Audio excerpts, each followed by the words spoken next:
Dan Dickau, Scorebook Live, Washington, at the KingCo Media Day here with Mercer Island head coach Gavin Cree. Interesting, he's an alum, and now he's sitting on the bench for his 10th season. Coach, it seems like Ed Peppel was there forever, and he really was, all-time winningest coach in the high school level for boys. Yeah. You coached, you played with him, for him, you coached under him. Mm-hmm. What was the transition like, even though it was 10 years ago? It was crazy. I mean, I remember him retiring. He told me before he talked to his wife, but told me really before anybody else knew that he was retiring, called me to his house.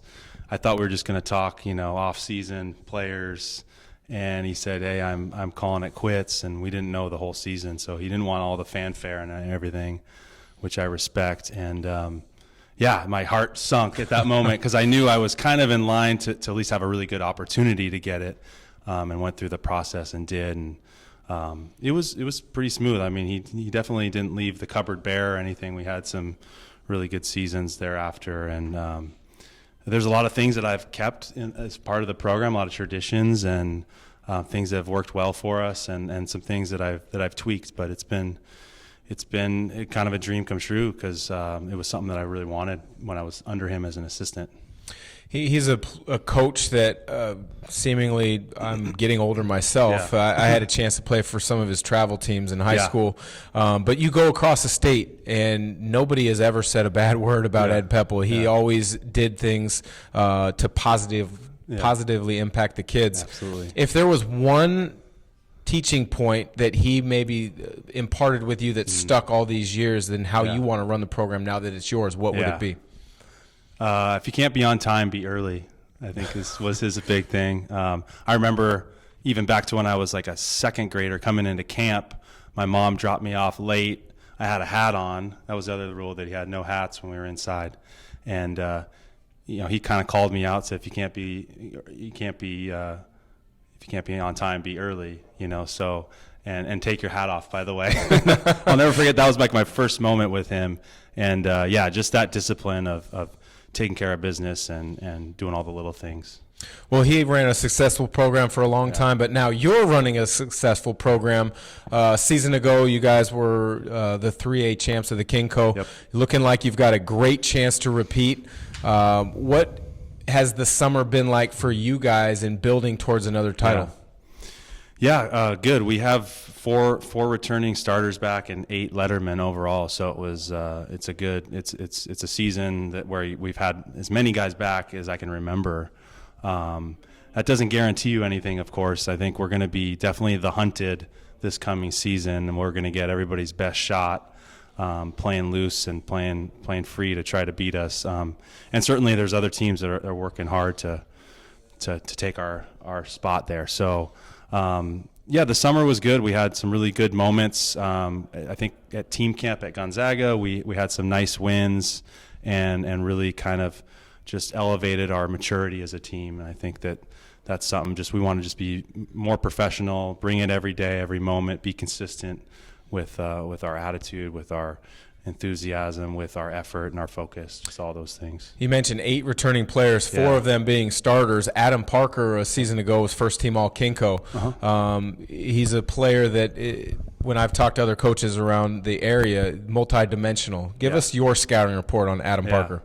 He is multi-dimensional. That's a good description. I mean, we play him at the 3, and sometimes he'll finish games at the 4, or depending on matchups, he can play kind of a stretch position for us. If we play a little smaller, Adam does a little bit of everything. I mean, he's worked really hard on his ball handling this offseason. I think that he's got, improved as a facilitator of plays. He can shoot the ball. He rebounds really well for his position. He's a great defender. As a sophomore, he was a lockdown defender for us, and we're asking a lot more of him now. So it's not necessarily the only thing he does at this point, but he slashes. He just does a little bit of everything, but we definitely want the ball in his hands in spots where he can attack for us and make plays. Nigel Seda was another guy that was second team all league. People are going to know a lot about him. Besides him, is there another X factor that you can pinpoint and say, if stop these two players, or if this player in particular has a good year, we might be onto something. Yeah, I mean, I think in the front court, if we can continue to develop, David Pickles was a sophomore last year, is coming back. He started for us for 2 years, and his freshman year is more of a role player. Stepped up last year, played a lot more minutes, and did a lot more for us.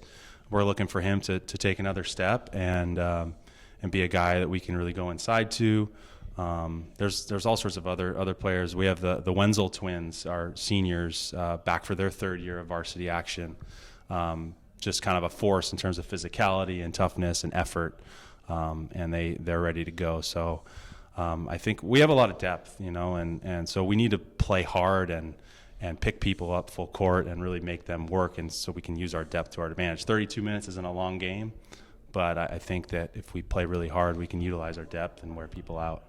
You played on a state championship team, I believe it was 1999. Yeah. For Mercer Island to host the trophy at the Tacoma Dome, what has to happen this season? Well, you gotta have luck fall your way on some of that, but I think our first step is to make it to the Tacoma Dome. It's been a goal for a long time. We came, a hair short last year, and that's sat with us all off season, and we've thought a lot about that and talked about how we can put ourselves in better position. So getting there is the first step, and then we'll take it one game at a time. But obviously in the district, going through the Metro is like a state tournament of its own in the 3A. And we're not so much worried about what's going on over there. We just want to prepare ourselves. We have a tough non-conference schedule to get ready. We have a mature team, so we're just going to do what we can to get ready. And whoever that is that will be playing in the district tournament, we're going to be ready for it. There you have it for Scorebook Live Washington. He's Gavin Cree, the head coach of the Mercer Island Islanders. I'm Dan Dickau.